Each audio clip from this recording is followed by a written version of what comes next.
NASA's Jet Propulsion Laboratory presents the Von Karman Lecture, a series of talks by scientists and engineers who are exploring our planet, our solar system, and all that lies beyond.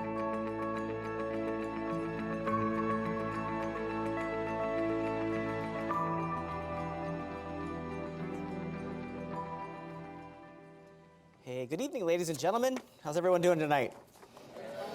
Excellent. That's what we love to hear. Thanks so much for coming out tonight. So, Rosetta has been one of the most difficult space missions ever attempted. After 10 years of flight, it caught up with a comet speeding at 55,000 kilometers per hour and dropped a lander on its surface. Then, the mother craft orbited the comet for another year and a half, coming as close as 6 kilometers to the surface. In September of 2016, this very mothership, not designed for landing, will touch down onto the comet to end the mission. Tonight, we have two guests who will not only describe this upcoming landing, but will also talk about what we learned from Rosetta about comets and the formation of our solar system. Art B. Chmielewski has a very difficult last name, but thankfully, easy initials, ABC. ABC got his education at the University of Michigan, USC, and UCLA, which makes being a college football and basketball fan, well, challenging. He's been at JPL for 36 years and participated in 15 space missions, including Galileo, Ulysses, Cassini, Deep Space One, the Mars Telecommunications Orbiter, Space Technology 6, and Space Technology 8. Pardon me. Currently, he is the Rosetta US Project Manager, a job that, as he describes it, requires doing everything that the scientists are not willing to do. Dr. Buratti is a senior research scientist at JPL with expertise on the structure and evolution of icy moons and other small bodies.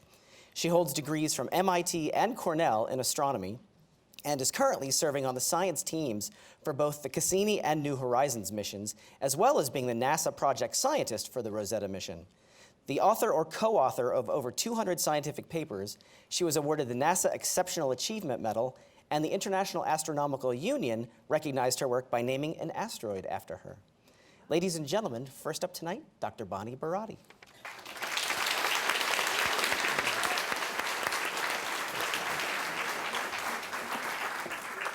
Thank you so much, Mark. Can everybody hear me? I guess so.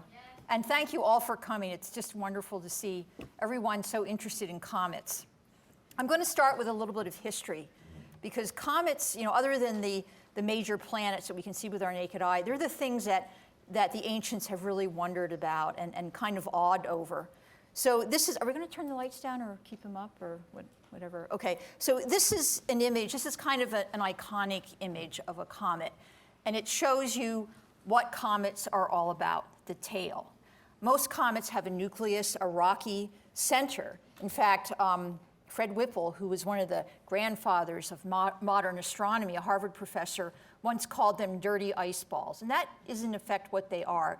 There are lots of frozen, what we call volatiles, which is a fancy word for gases, and dust.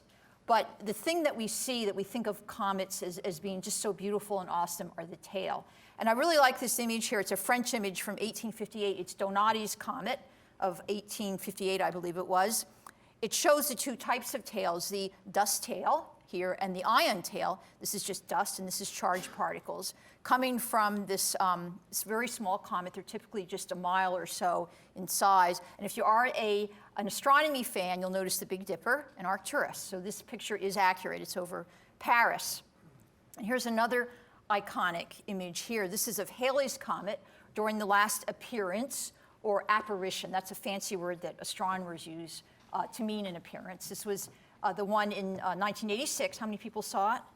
It wasn't a very good appearance, apparition. This is by Bill Liller. It's a photograph that he took for NASA. And you can see the two tails, the dust tail here and the ion tail. And we'll be talking about ions and dust a little bit later. But one of the things about comets that has really been pretty consistent in history, they have been harbingers of doom. They've been an omen for bad things in the future, almost always. This is pretty cross-cultural. Every civilization you see has that feeling that comets somehow foretell doom. So here are two images, just two examples, although one is not doom, but this is from the Bayeux Tapestry, which was embroidered in 1066. That was the year before the fall of the last Norman king, King Harold.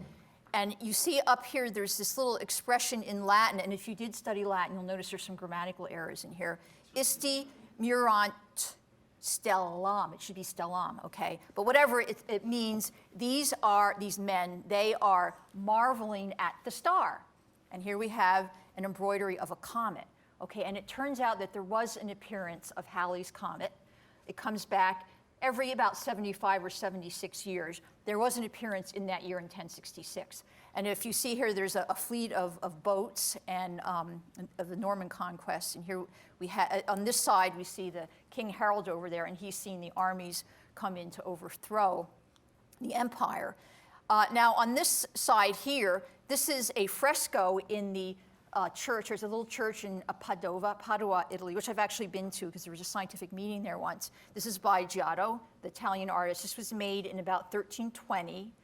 And here we see, this is a very common devotional theme called the Adoration of the Magi, the Zoroastrian priests from Persia. And it shows Halley's Comet here as the Star of Bethlehem. Now, we know that the Star of Bethlehem could not have been Halley's Comet, because the apparition or the appearance didn't come anywhere near the birth of Jesus. But again, here it is shown as the foretelling or an apparition or appearance of a prediction of the birth of Jesus. So we think that Giotto actually viewed the apparition, the appearance, in 1301, and that's where he got the idea. Okay, moving along, here is a pretty extreme cartoon. This is also French, of a comet actually destroying the Earth. It's pretty vivid. And I was saying that this idea of comets as being destroyers is pretty common in all cultures. This is Montezuma, and this was a 16th century just drawing, a watercolor. And it was, so Montezuma was overthrown in 1520. This was not any time near one of the appearances of Halley's Comet, but there apparently was another comet the year he was, assassinated by the conquistadors, and Pizarro, I think, was it Pizarro? Whatever.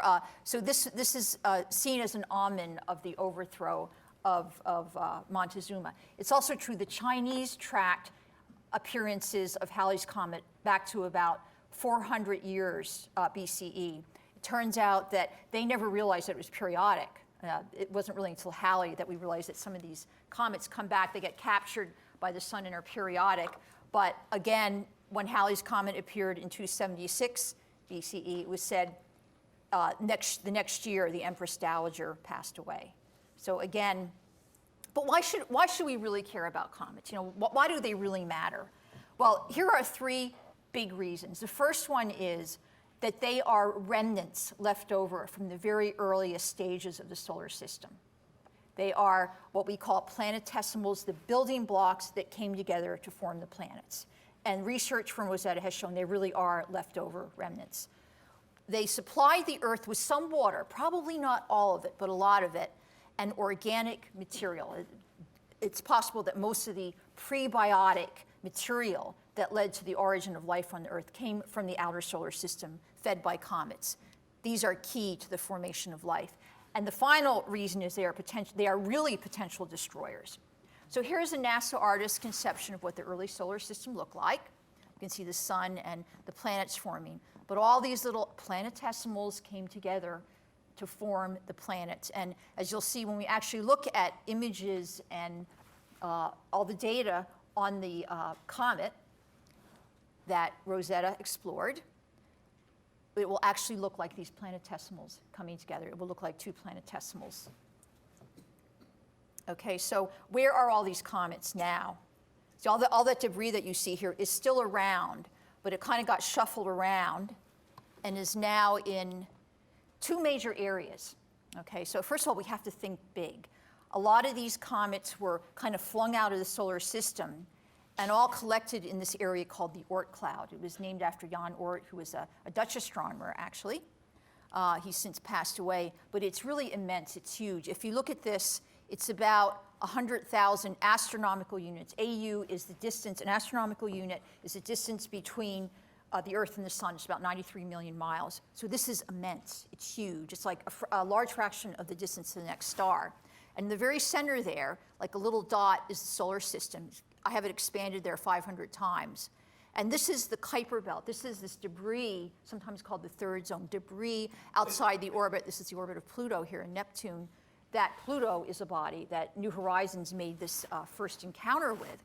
Some of the comets come from there. Churyumov-Gerasimenko does come, which we will call 67P from now on because it is not pronounceable.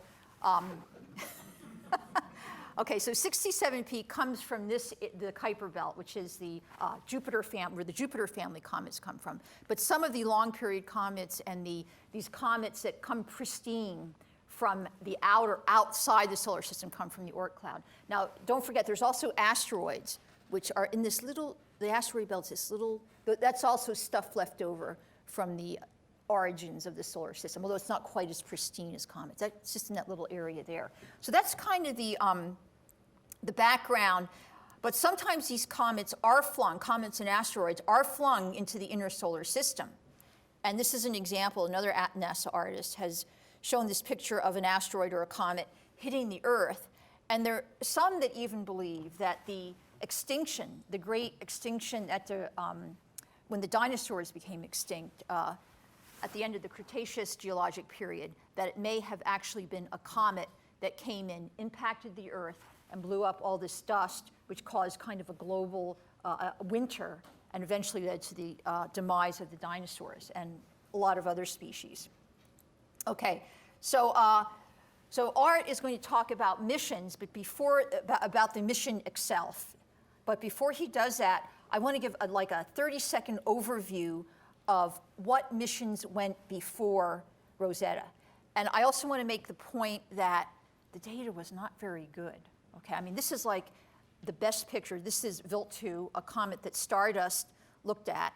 And that's about the best image we have of a comet. So this is Halley, which was observed by the Giotto spacecraft, named after the artist who drew that picture of Halley over the manger of Jesus. That was in 1985. NASA canceled its own mission. So there's an actual image close up of the nucleus, the rocky center we sometimes call the nucleus of Halley. Deep Space One, which Art and I actually both worked on that project, Comet Borrelli. And here's the scale of miles. These are all to scale. Wild 2, Stardust, which also sent back a sample. And you'll see, look at these little pits here. Just notice how similar they are to the ones on 67P. Temple 1, which was visited by Deep Impact and later went on to see Hartley. And the thing about Deep Impact, this is my last slide before we talk about the Rosetta mission itself, actually put a cannonball-sized metal projectile into Temple 1's surface, and this is the explosion that we saw. And later on, the Stardust, kind of a revamped version of Stardust, went by, and some scientists claim they could actually see a crater that the cannonball made, but I'm not going to show that because personally I couldn't see the crater. Okay, so Art is going to talk about the actual mission and about later on landing on the comet. And then later up, I'll come up and talk about some of the scientific results from the mission. But Art is on with a model.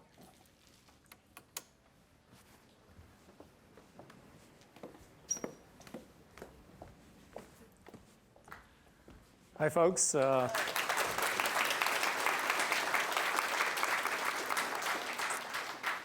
I got my applause. I think I'm done. Thank you. That felt good. Any other questions? So let me tell you about the Rosetta mission a little bit. I don't have any charts, but I will use the audience to demonstrate the mission. So first of all, how did this comet to which we traveled formed, okay? If we have anybody under 15, come on down on the stage here, please. Under 15. Quick, quick, quick, quick, quick, quick. Quick, quick, quick. All right, we have a lot of cometesimals. Come on up, hop up, hop up. And if you fall off this stage and injure yourself, I'll kill you. Okay, because this hasn't been checked with safety and security at JPL. So, okay, you guys are all little pieces of dust and gas, and we are 4.6 billion years ago in the beginnings of the solar system, okay? So spread out around the stage, spread out, and now you can start walking wherever you want to walk. But if you bump into somebody, go straight, then you have to grab onto this person, okay? And then you have to walk with this person. Just go, and if you touch somebody, you got to grab onto them. Yeah, if you touch, you got to grab on, and now you have to be close together, close together, close together. If you bump into somebody, grab them, and keep on walking. You see, there is a lot of instability in the universe, and we have our first comet.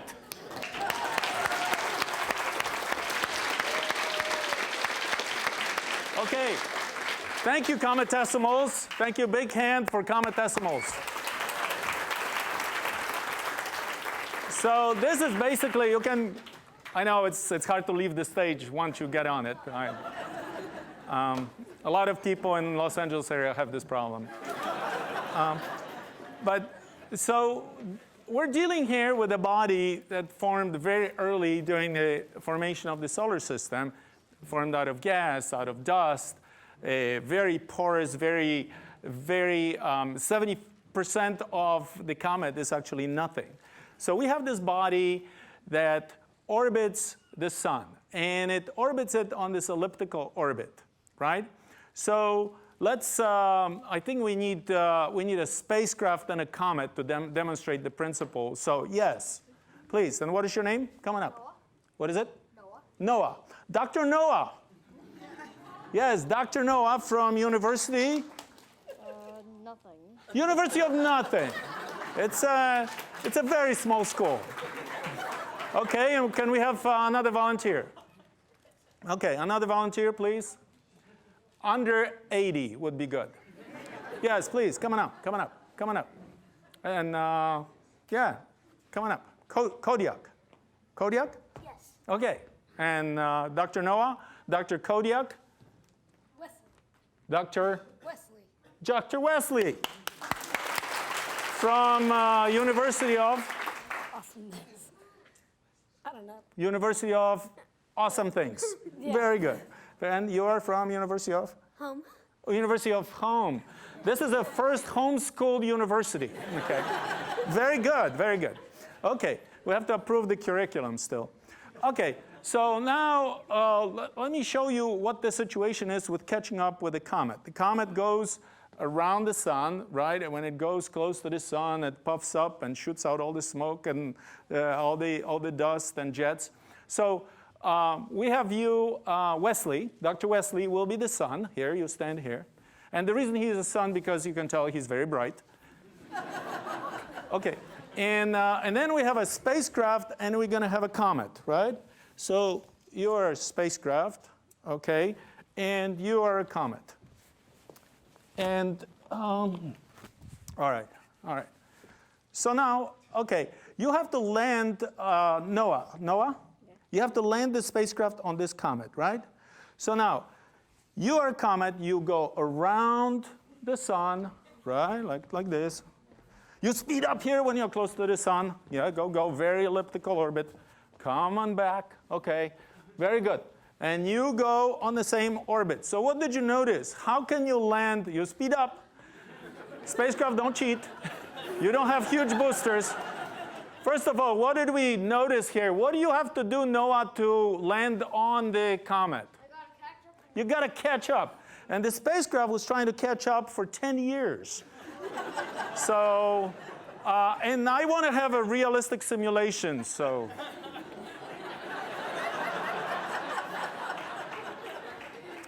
Okay, very well. Well, catch up, damn it. Okay, now, thank you, Dr. Noah, and thank you, Dr. Kodiak, and thank you, son. You're very bright. Thank you.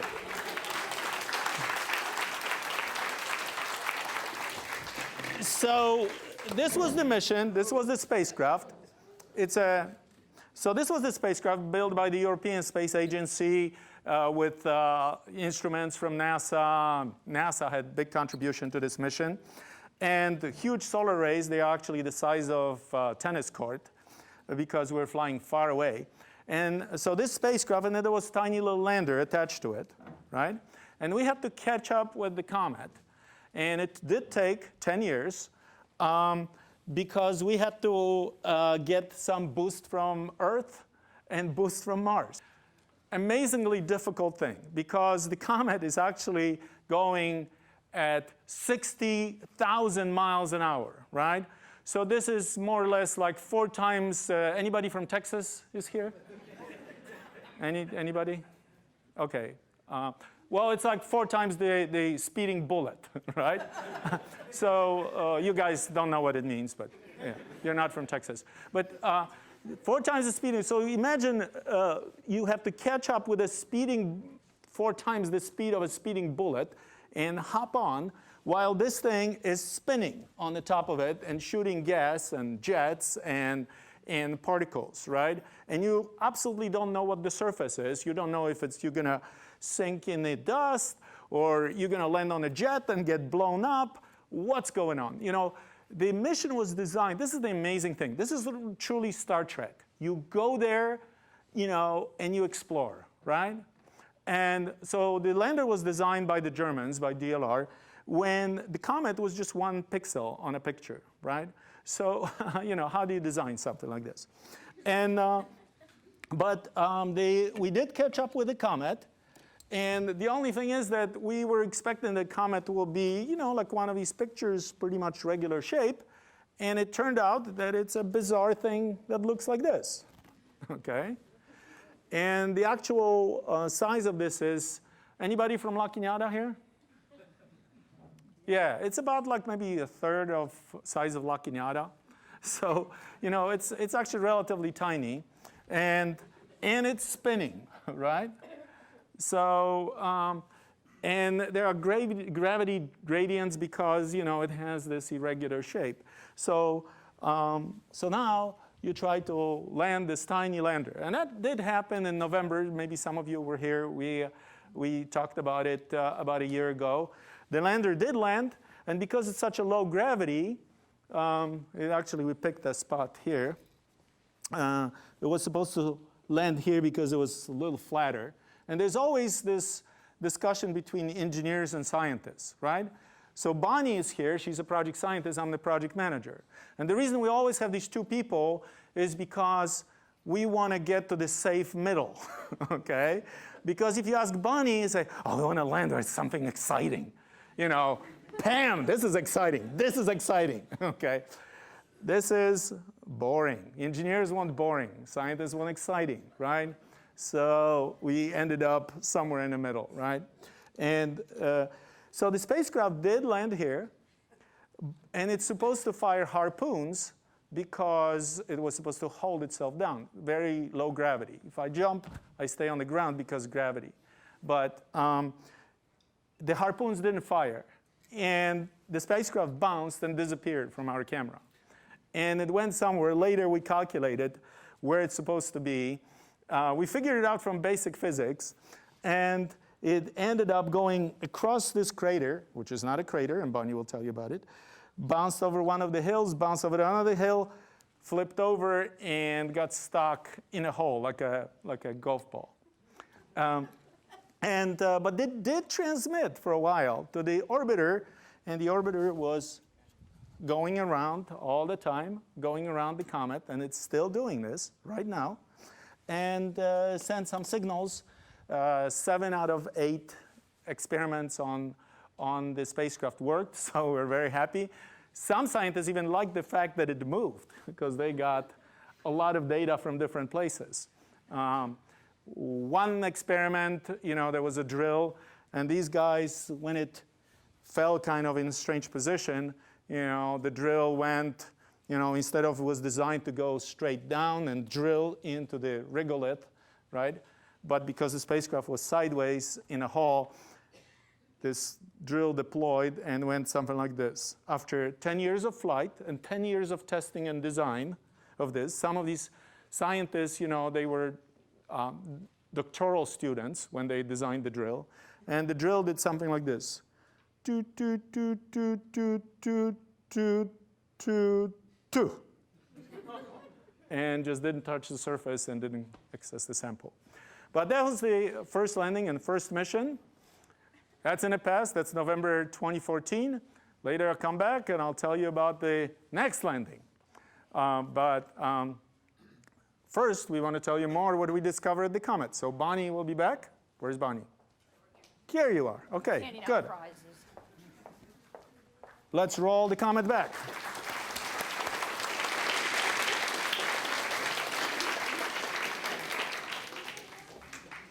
Even lady scientists go first. Good. Okay.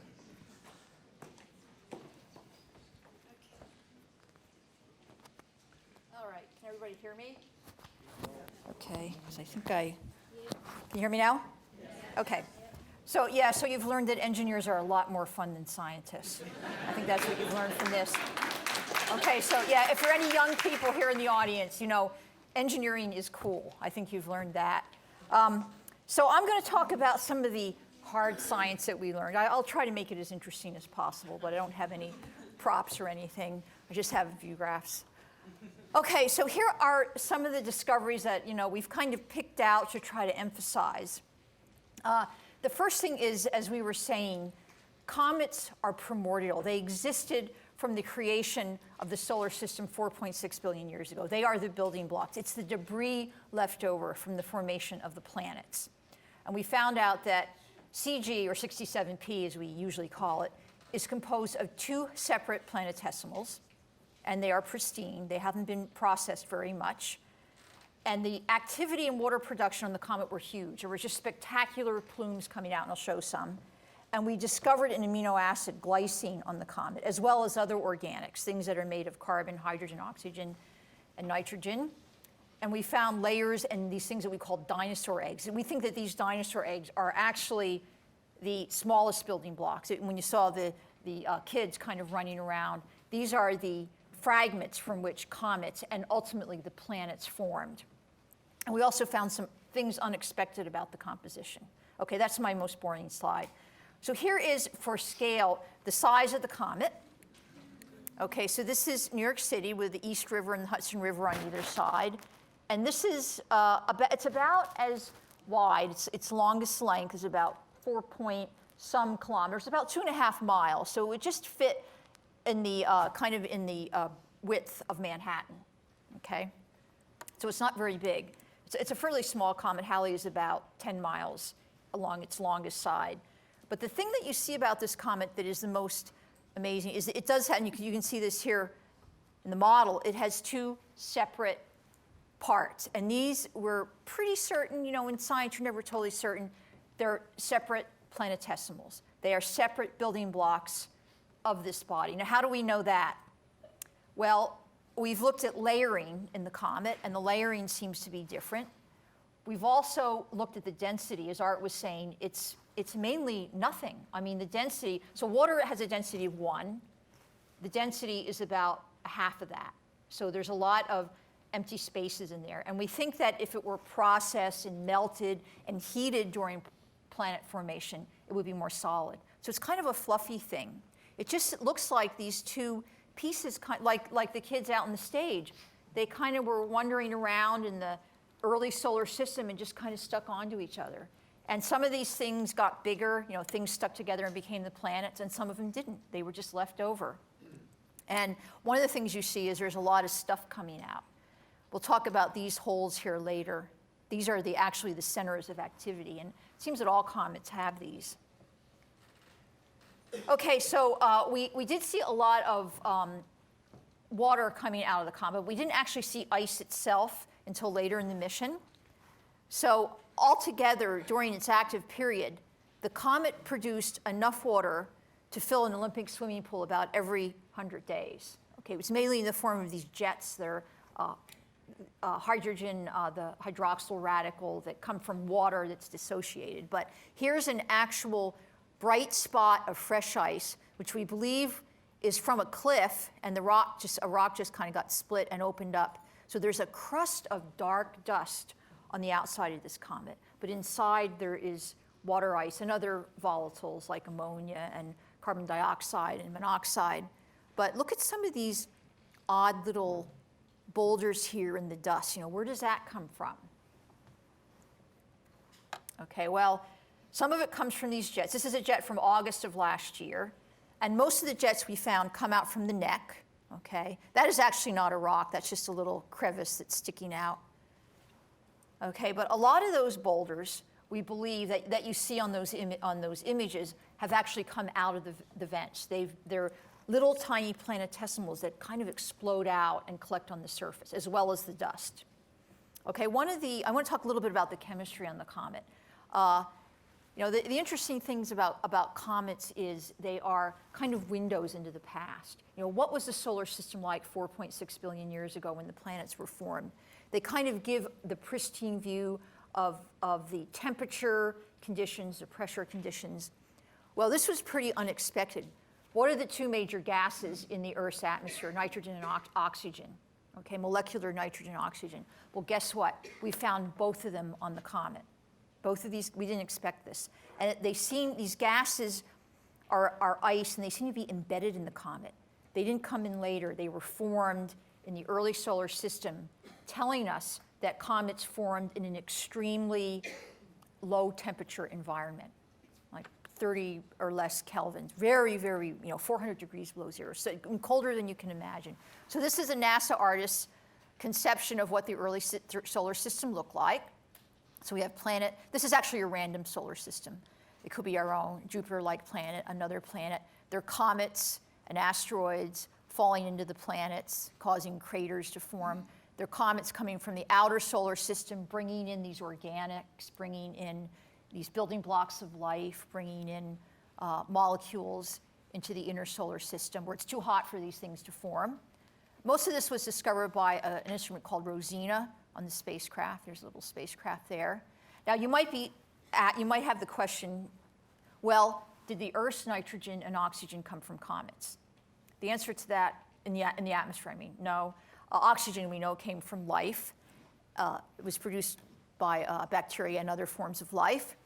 But nitrogen actually came mainly from volcanoes. We think some of the water ice, or some of the water on the Earth, may have come from comets, not all of it, but some of it probably was brought from the outer solar system into the inner solar system by comets. That's a question that's still open. Okay, let's move on here. Let's look closely at some of these primordial building blocks of the solar system.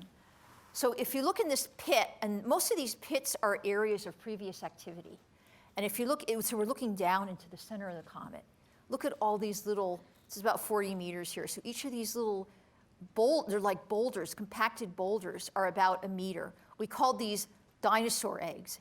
These look like the ultimate building blocks of the solar system. And they seem to form in layers. And when the comet is active, some of these get blown out, although some of the bigger ones come from cliffs and just get broken off, because the comet, when it's out far from the, it's out now about 3.5 astronomical units. So it's getting colder and colder.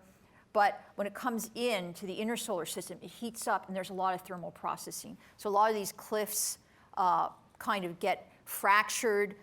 Jets come out of these holes. We have dust from the comet that falls back onto the surface, and then some boulders get kicked up and fall back on. It's quite an awesome sight. Okay, we also discovered a lot of layering on the comet. This was one of the most significant facts. And we're not sure how much of that was from the comet forming like an onion skin, one skin after the other, and how much of it is due to some type of cracking or processing. Probably it's both of it.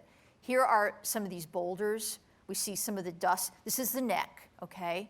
So you can see it is clearly two planetesimals that came together. They didn't smash. They came together probably at a fairly low speed. If they came together really fast, they would break apart or melt or process in some way. So these are two planetesimals, two small bodies. Okay, here's some more layers. This image was taken on March 16th, the boulders.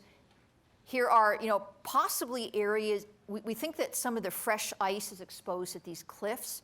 There's dust here. that escapes from the comet, then comes back on, and some of it looks like that it's even deposited as almost like a windblown, like a dune or something like that. We do see that type of processing on the comet. A lot of boulders, areas of previous activity. So it's quite an awesome sight. We haven't seen anything like this before, ever. And there's this phenomenon that geologists called ponding, and that's where the dust is thrown up in the jet, comes back down on the surface, and then gravity kind of pulls it down into a pond. And you also see, layers and thermal processing, a cliff, some of these boulders, some more of it. In fact, this is kind of the ideal example of a surface that was active. This is, these are little holes where previous outgassings, these jets occurred. You see the dust has come back, has gone out, fallen back on. They're boulders. Some of them, are from the center of the comet, or from at least the mantle of the comet. Some of them probably just broke off from this cliff. You can see some here. Okay, so I wanted to get to one more idea, at least one more idea, and that is that we found organic chemistry on the comet. What we mean is there are molecules that consist of the building blocks of life: carbon, hydrogen, oxygen, nitrogen. These are things that life needs to be sustained. So some of these acetone and formaldehyde we found, but I think this was a real clincher. Rosina discovered glycine, which is an amino acid. As you probably know, this is one of the 22 molecules, fairly complex molecules that make up proteins. Now, Stardust, which was a mission that went to Vilt 2 and captured a sample, did actually also discover glycine, but we weren't 100% sure it was from the comet itself. It captured a little sample from the tail of the comet, but we weren't sure that maybe it was from contamination. But this is actually on the comet. Here is an amino acid on the comet. We also see amino acids in meteorites, which come to the Earth. Some are from comets, some are from asteroids. We see it in the interstellar medium. So it is common in outer space, but how do they get to the Earth? Comets are the answer. Comets, we think, delivered some of these amino acids, these simple building blocks that later formed life on the Earth. We're not exactly sure how, but we believe it was too hot on the Earth, the early Earth, for these complex molecules to form. Now you can see also here there are some of these holes from previous jets and dust that kind of fell back onto the comet. Okay, I want to show you some of the some of the latest pictures. In fact, this was one just from less than a week ago. And it's kind of like an iconic picture because it shows the comet kind of in its ebbing active stage, but it shows all the features that are key to its activity. These holes that are not craters, they're actually areas where previous outgassing of volatiles, mainly water ice, occurred. They're active for a while, and then they kind of become quiescent. But you also see these cliffs. You can see that many of them collapsed. The stresses of thermal heating and processing cause weakness, and they collapse. And here you see a little crack that's almost causing this cliff. It's about ready to fall over, and you can see some of the material, the boulders, the dinosaur eggs are eroding from that cliff. And here's a cliff we can't quite see into, but if you look on the edge, there's layering, a few dinosaur eggs, some more layering there, dust that came back on. It's really a very active body. Quite interesting. Okay, before we leave, before we get on to the landing, Art is going to talk about the landing in a couple minutes, but there's just one thing I want to mention. I just want to do a little tribute to Claudia Alexander, who was the project scientist for, was it 20 years? I mean, she was on before launch. It was launched in 2005, and she passed away way before her time in 2015. And I just wanted to, offer a tribute, and we were able to name a part of the comet after her. This is Claudia Alexander Gate. There are these odd features that we saw on the comet. We called them gates. They're kind of like, that's what they are. They look like gates. So this is Claudia Alexander Gate in her memory. So with that, I'd like to hand it back to Art, who's going to talk about the actual landing. Thank you.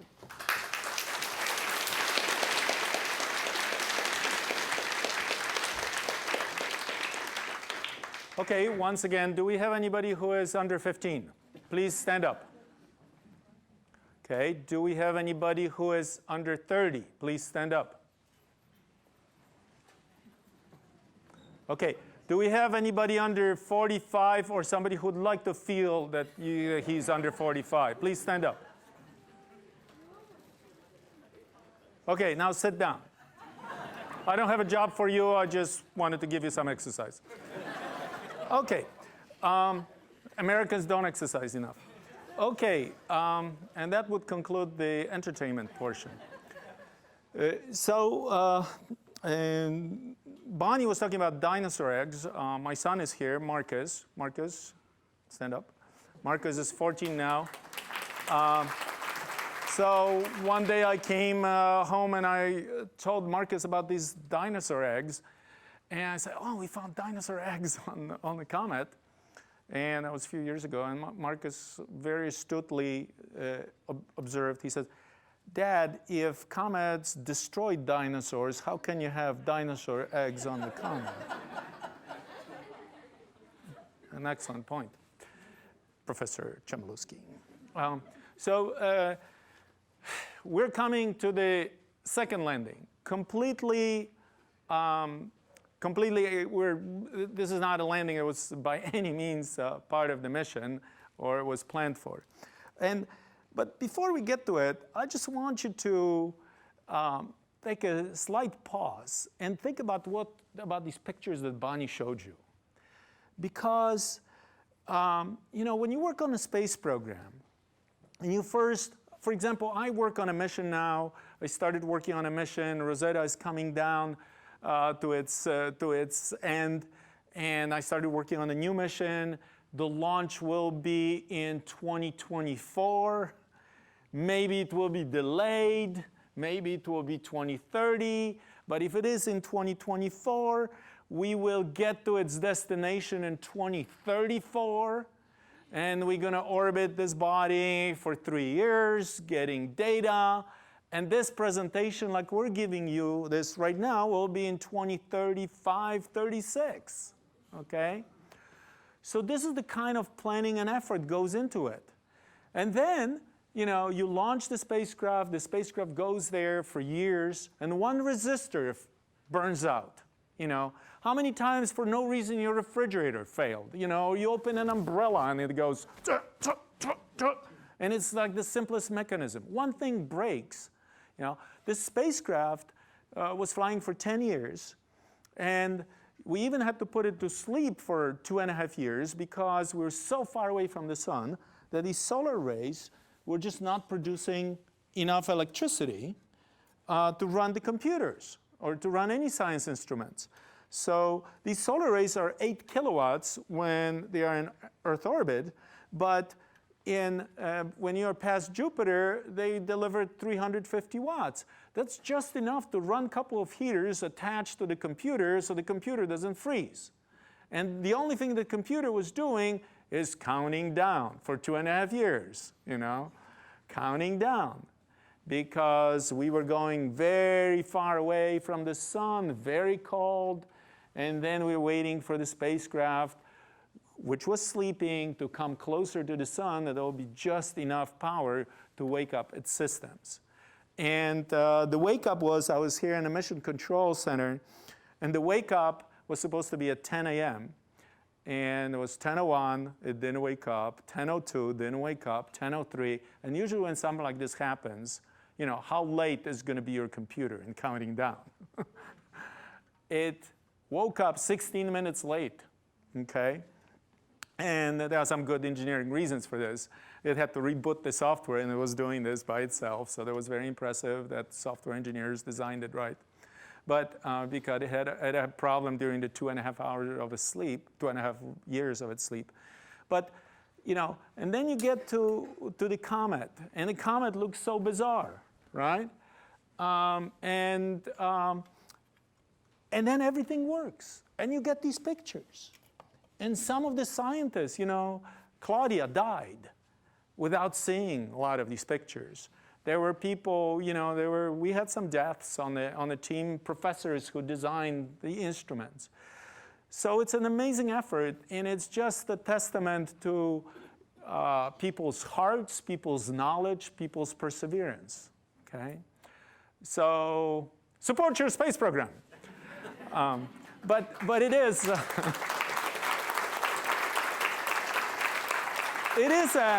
it is an incredible thing to get these images and measurements from a body that is so far away. And by the way, Bonnie was telling you about possibly a comet hitting Earth, what was it, 65 million years ago? You know, there's a chance that we're going to have a comet impact in 3044. So don't tell me I didn't warn you. 3044. And as a matter of fact, if you want to understand comets better, when you come, today is a perfect day, today and tomorrow, because we have Perseid shower, right?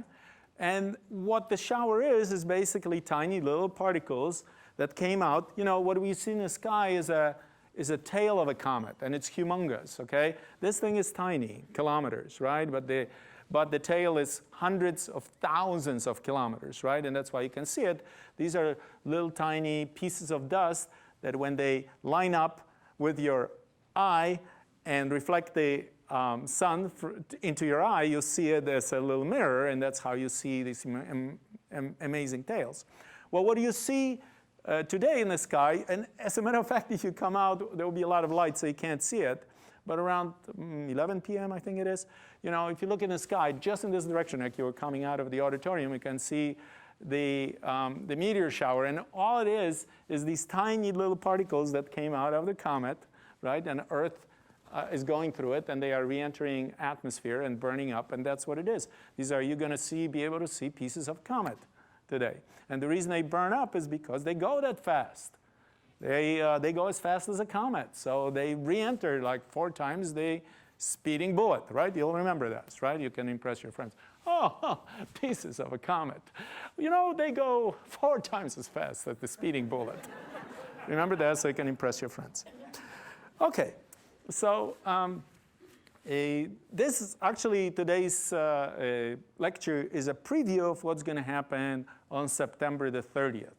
Okay, on September the 30th, what's going to happen? I just wanted to remind you that what we did is we put down this little lander on the surface of a comet, right? And now we're far away from the sun. Again, we would have to put the spacecraft to sleep, and we wouldn't know if it's going to emerge 2.5 years later. We would have no control. So instead of waiting for 2.5 years and managers spending budget, you know, we're going to put it down on a surface and just let it go to sleep, but on a comet. So this will be certainly the end of the mission, because we're going to be coming down to the, and maybe we should have a little demonstration. So Nathan, come on down. Come on. We need somebody with big muscles this time.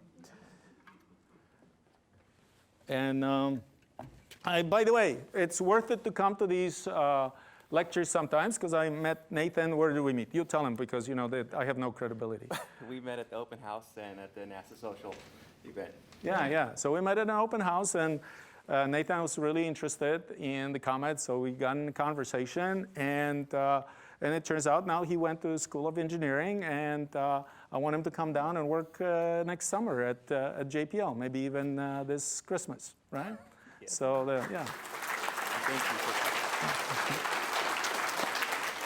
Because somebody has to replace me eventually, you know, on this job. You'll have to, you know, 2034. Yes. You have to have, I'll be yeah. Okay, so Nathan, gradually this, you have to, we're going to show you how it's going to land. So you're going to take this, and you're going to slowly spin it. This is more or less how the comet spins, okay? It's about 700 million miles away from us right now. And the spacecraft, this is the orbiter, not designed for any landing by any means, you know, is orbiting it. And let's say, well, let's say that this is the sun, right? So the spacecraft is orbiting like this because it wants to point its solar rays to the sun, right? And it has, and the tricky thing here, Keep on working, come on, earn your job. Okay, and the antenna has to be pointed to Earth.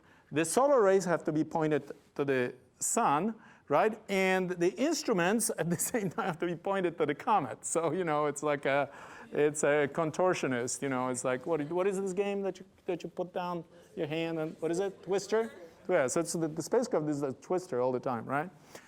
And now, so on the 30th of September, we're gonna try to put this huge spacecraft down. You can stop now. Let's stop the gravity. And big hand for Nathan. Go sit down, Nathan. So now this thing is spinning. And again, there was a discussion between different scientists where you want to land. Some scientists they thought it would be really cool to land somewhere here because we would have, coming down, we would have a close-up of the neck region, close-up of the head, of the body, right? Or minor lobe, or major lobe, or the head of the duck and the butt of the duck, depending, you know, what terminology you want to use. But they wanted to land here. Some people wanted to look for Philae, you know, for this tiny little lander. And there's scientific reasons why we would want to know exactly, take a image where the lander is, okay? Because if we know exactly where it was, we're doing some radio tomography through the comet, we could know exactly what the radio signal was piercing through, right? So that would improve our data. So there was a reason for this. Some people were voting for this. But finally, what won? What are we going to see on the way down? The dinosaur eggs, right? So finally, the scientists decided that we want to land and fly very close to these pits, these silos, and be very close, point our camera right inside of these dinosaur eggs because, you know, these silos go really deep. I mean, this is just really phenomenal from science point of view, right? You can see inside of the comet and see what's in there. And this is what are we gonna...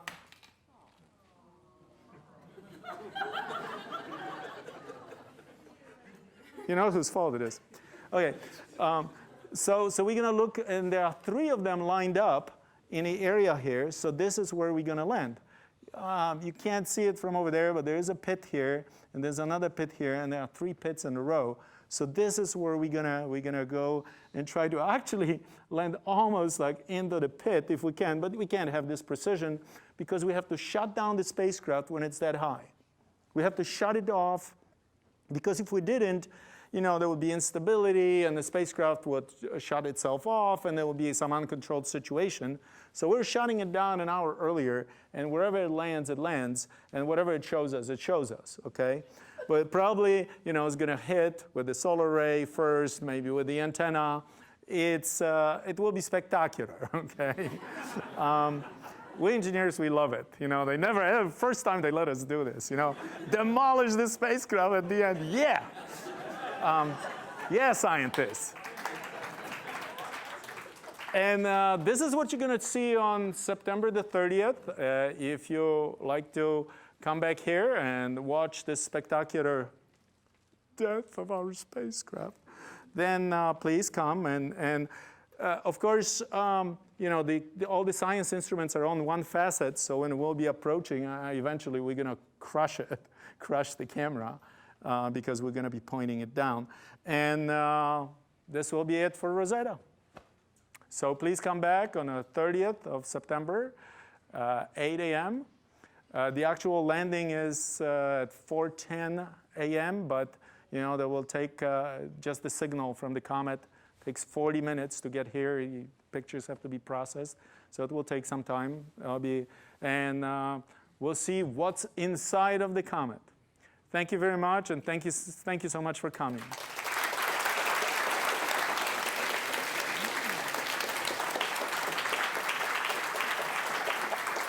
And now, I'll be glad to answer easy questions, and Bonnie will answer very difficult questions. And also, please go up to the microphone if you have a question. Well, I don't know if it's easy or hard. You'll tell me. I think a lot of us visualize the comet as kind of a very dark exterior from all the water vapor going away, and then a kind of powdery interior. But we saw layering, but we didn't see anything that bimodal or anything, did we? Or is it covered up, or do we think that's right? Okay. Well, we didn't get a very, good view of the interior with the camera, but there are instruments on board that were able to measure the average density, for example, so it's very fluffy. There was a Moreau, a microwave sounder that was able to look down into the upper few centimeters of the surface. So we did get some knowledge of what it's like in the interior. It's not what we call differentiated. It seems to be pretty fluffy all the way through. But you brought up something that's really interesting that I didn't mention because it's kind of, you can't say everything. It's a very dark. It reflects only about 4 to 6% of the light that falls on it in the visible. And that's about as dark as coal tar. It's really very dark. So let me just add something. This is twice as dark as asphalt. That's why it's very difficult to see these nuclei. And the reason it is, like Bonnie said, is because this dust emanates from the inside, right? It's when we get especially to the perihelion close to the sun, everything heats up, starts sublimating, goes up, and then dust, as we cool off and we go away from the sun, slowly descends on the surface, right? And so the whole thing is covered with very dark carbonaceous and silicate dust. But it's very, it's fluffy. There's nothing, that's why it's very difficult to reflect light. Fluffy, black carbon powder, right? And that's what makes it so dark. Thank you. Oh, no, Tommy. No, Tommy, now. No. A question for Bonnie now. A question. This guy has IQ 3 times correct. mine. A question for Bonnie. What's the process that fills up the silos, and what sort of time scales does it occur? It's outgassing. And we're honestly not sure of the time scales. We saw changes on the comet. We did see increases in the size, but most of the ones that you see on the comet, not only on 67P, but also on Wild 2, for example, are from past appearances, past apparitions. But we don't know whether, it's only one appearance, one passage towards the sun that each vent is caused, or it opens up successively. We just don't know these things. We have seen changes, so they do change, but we don't know if it's 1,000,000 years, 1,000 years. We just don't know.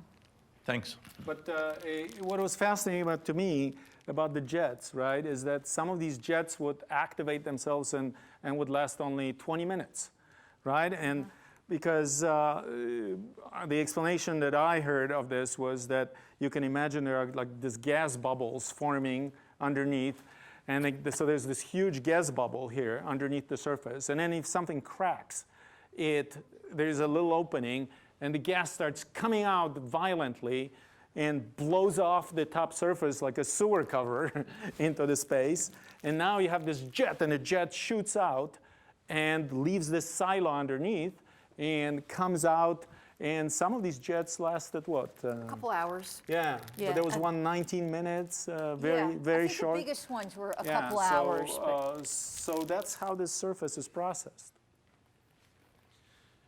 So an impossible question for Bonnie.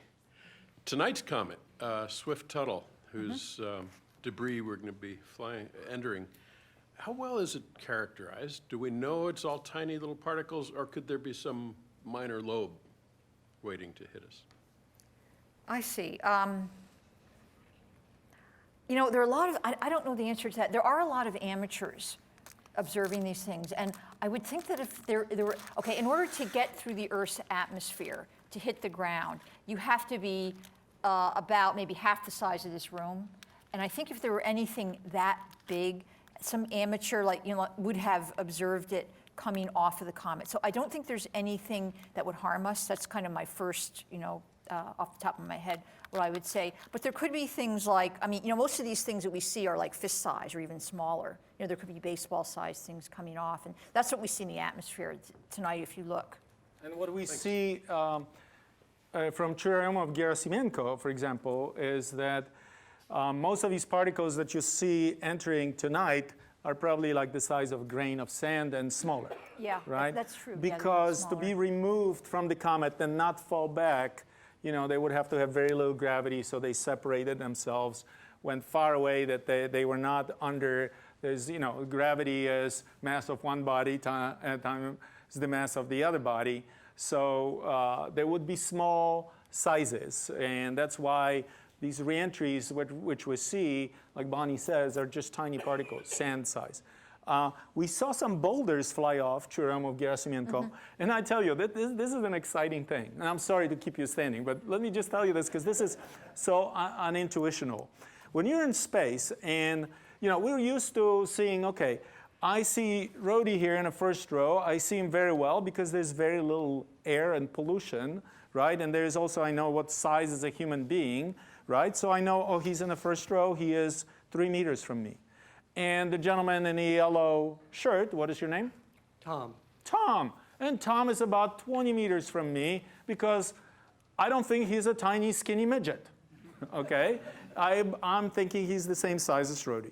Now in space, you don't know if you're looking at a grain of sand right here or a huge boulder that is a kilometer away. And as a matter of fact, scientists would always try to figure out what we're looking at. Is it a huge boulder or is it a tiny grain in front of the camera? And now you have to see with what velocity it moves, how quickly it changes its size, and on that basis they will finally say, oh, this is a boulder. And we saw some boulders fly off. They're about 2-3 meters. So to answer the gentleman's question, Swift-Tuttle is like Churyumov-Gerasimenko, then we're not going to see very many of these boulders, mostly grains of sand. Okay, my question is about the processes that you had in the early formation of the solar system versus what we have today. I can see how bodies circling around, they're colliding, they could sometimes stick and form bigger ones, and other times they could just break them apart and make smaller ones. And so is the asteroid belt now in a state where it's breaking apart more than it's putting together? And if so, what are some of the conditions that determine whether you're able to build up bigger things or break up into smaller things? Well, I think, a lot of this is hand waving, the early part of the solar system, but at some point, the bigger stuff is going to just act as a gravity well. It's going to like hog all this stuff. As soon as something gets a little bit bigger, it's going to have more gravity and it's going to have more pieces. But yes, you're right, often they collide. Right now, the comet 67P is more in a state of erosion. I mean, it's not accreting any particles. It's blowing them off through the process of the venting from the jets, the attrition that takes place as it enters the inner solar system. So yeah, it's losing mass now. Okay, thank you. And this one, what is interesting about Churyumov-Gerasimenko, when we noticed the shape, I was teasing scientists. I was telling them, well, when it comes to perihelion close to the sun, it's going to split. Because we started actually seeing a little crack here right at the neck. And I said, it probably will split, and now you're going to have Churyumov and Gerasimenko. Yes? You can lower the microphone, you can pull it down. When will this comet come around again? Will it be seen over here? And if it is, when? Okay. So the comet has a period of 6.5 years. So it means every 6.5 years it comes back. But it comes back to the sun. That doesn't mean that Earth is very close to it. Like, for example, at the landing, the comet will be 3.8 astronomical units from the sun, meaning distances between Earth and sun. But it will be 4.8 to Earth. So Earth will be farther away. So to answer your question, it comes back every 6.5 years. There are comets the comet that you'll see today, the tail, that one comes back every 133 years. So please, tell me, because it'll be very difficult for me to read at that time, when this comet comes back, tell me if it was really a spectacular shower. It will be in about 100 years or so. But this one is 6.5 years. Good question. Yes. Hello. So I have a question about the landing. You guys say that you guys get a sort of signal when it hits the comet. Right. So, and you guys get pictures about what the comet looks. You know where it lands. You guys don't know where it's going to land. Right. So how do you guys know if it's going to land safely, and what if it ends up destroying? And would you guys be guaranteed pictures, or if it destroys, you guys don't get anything back?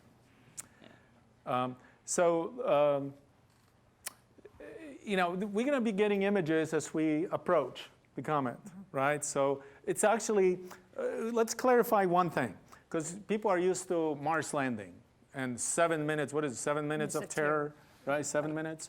Right. Well, we have like 7 hours of patience, okay?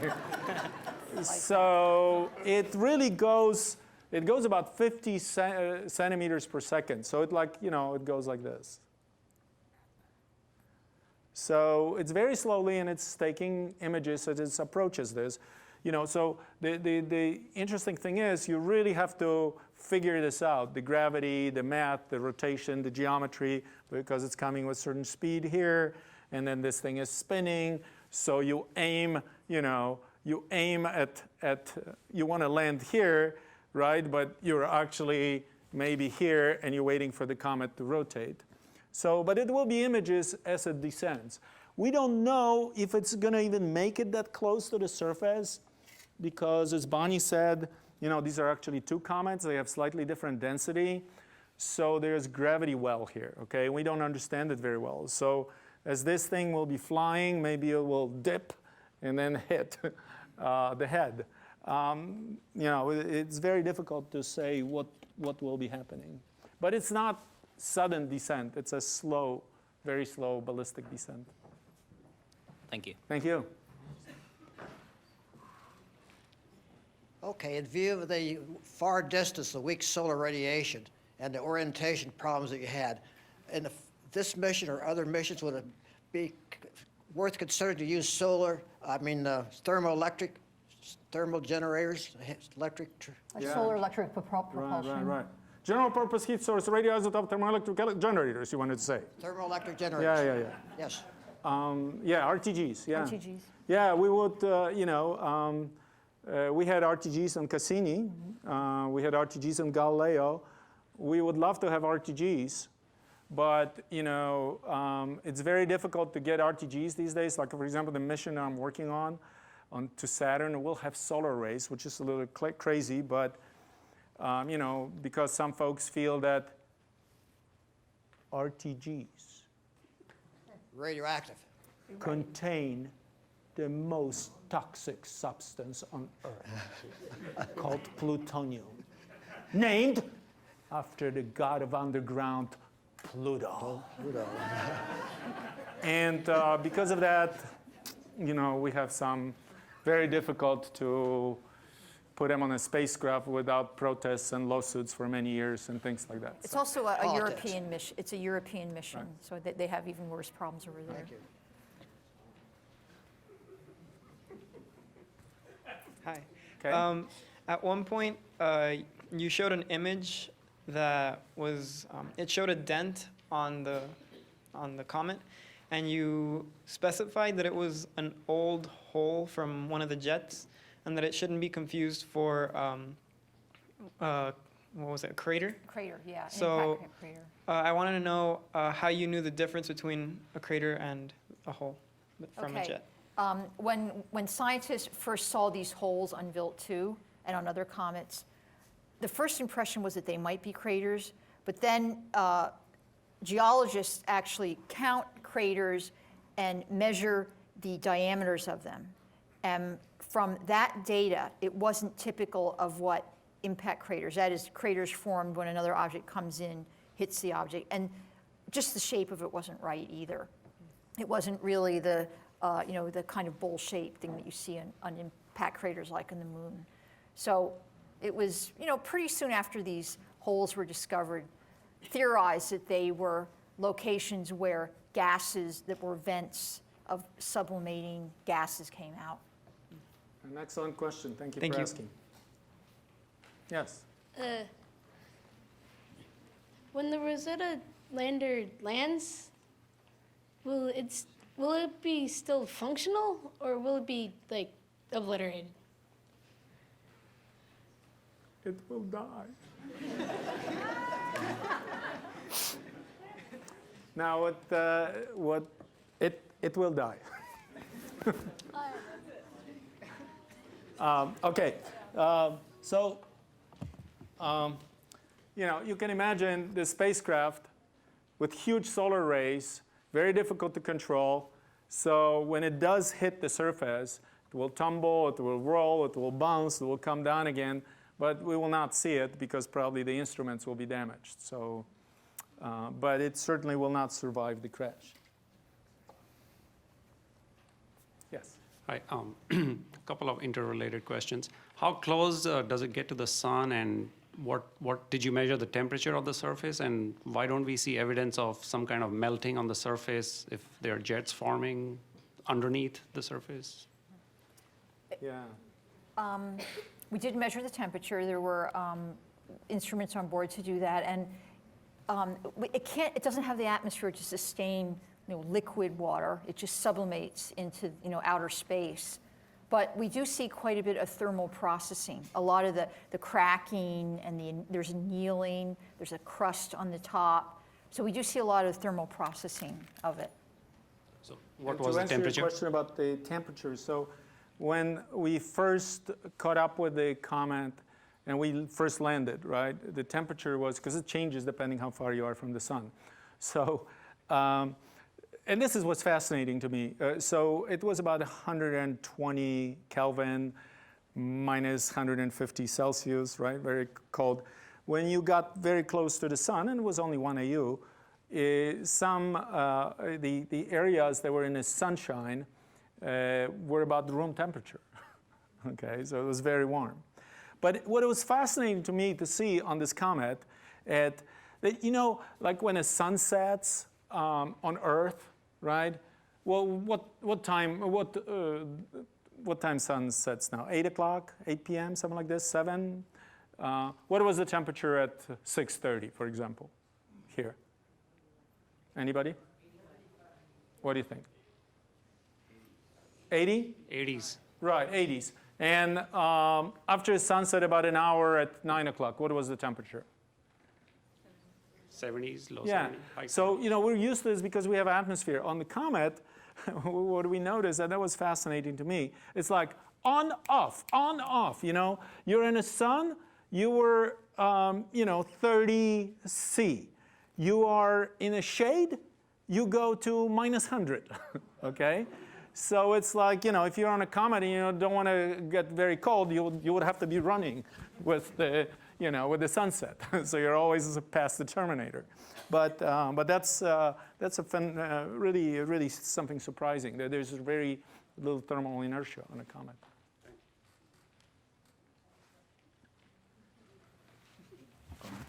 How well do you know what impact the landing is going to have on the comet in terms of when it hits the thing? Very difficult question, so it's you. Yeah. Well, physics, right? Conservation of momentum, right? M1 times V1 is equal M2 times V2, right?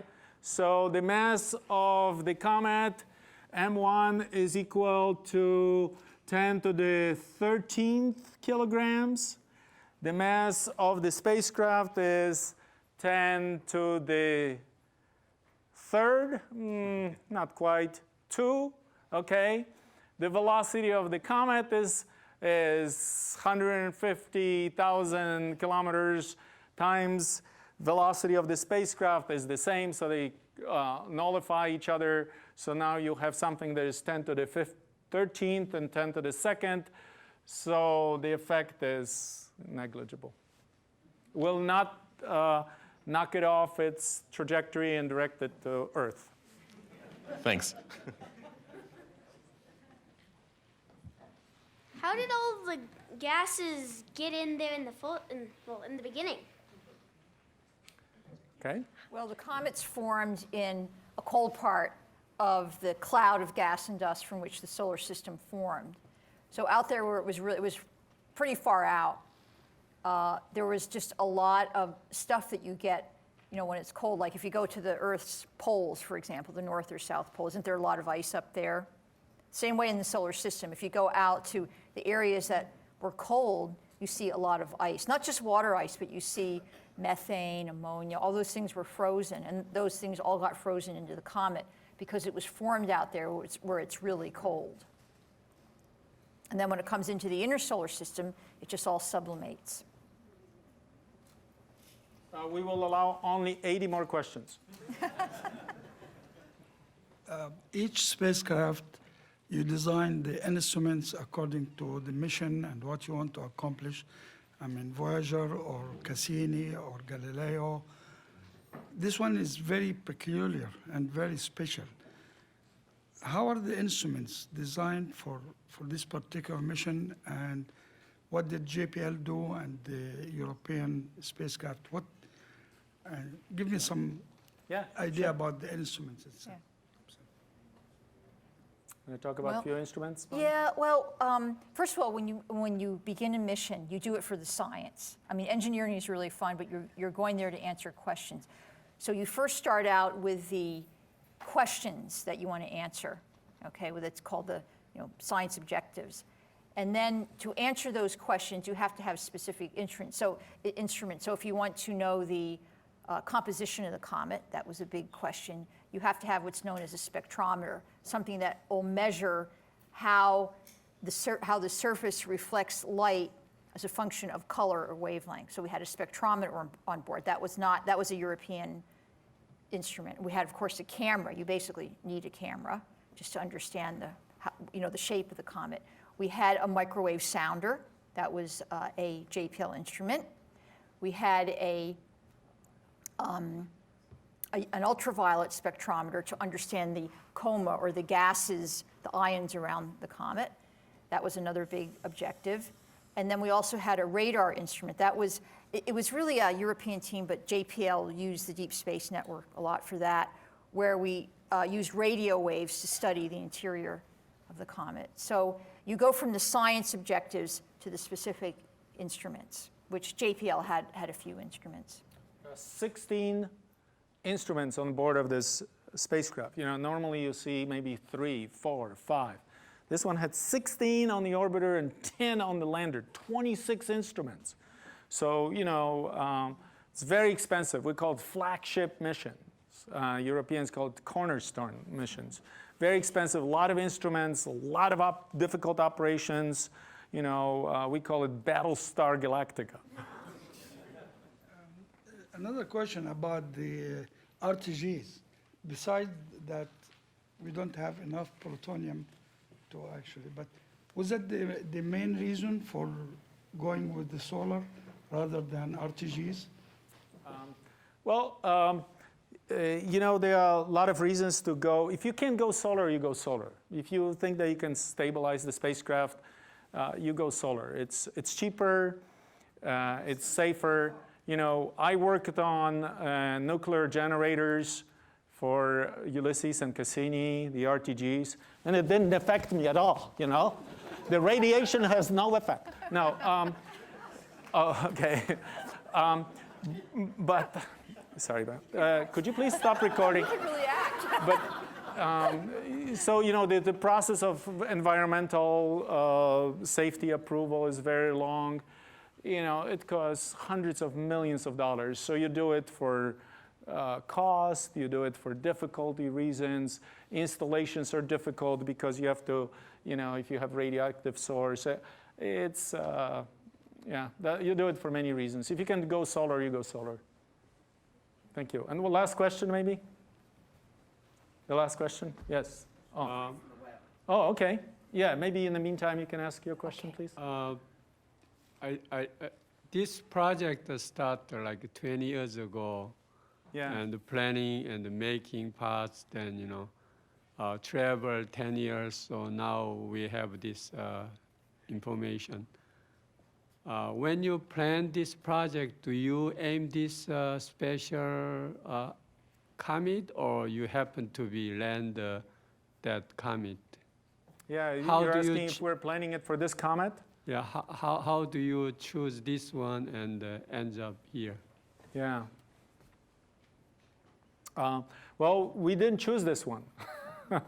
We chose another one, but the rocket on which we were supposed to, the rocket before us, we were going to go on a second Ariane rocket, blew up on the launch pad, and there were delays. So we couldn't go to the comet Virtanen, to which originally we wanted to go.